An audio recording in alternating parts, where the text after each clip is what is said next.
Welcome to the Genius Factory. Enjoy the video. In this video, I will show you how to remove Infiniti Q50 tail lights. First, open your trunk and find the small access panels on either side. You will need to remove two plastic clips holding the carpet liner in place. Once those are out, carefully pull back the carpet to reveal the tail light assembly. This initial step is crucial for gaining access to the mounting bolts. Next, you'll need to disconnect the electrical connector. Simply press down on the small tab and pull the connector straight out.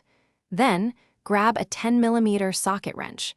There are two nuts that hold the tail light housing firmly in place. Carefully loosen and remove both of these nuts. This step ensures the tail light is free from its primary mounting points. With the nuts removed and the wiring disconnected, you can now gently pull the tail light straight back. It might feel a little snug because of two alignment pins.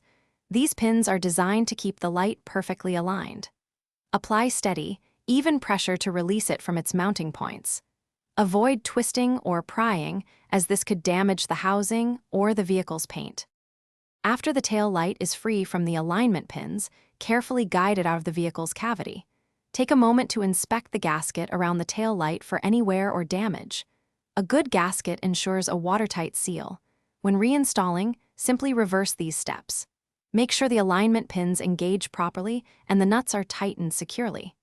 This process is straightforward and can be completed in about 15 minutes per side. Thanks for watching. If you found this helpful, don't forget to like and subscribe.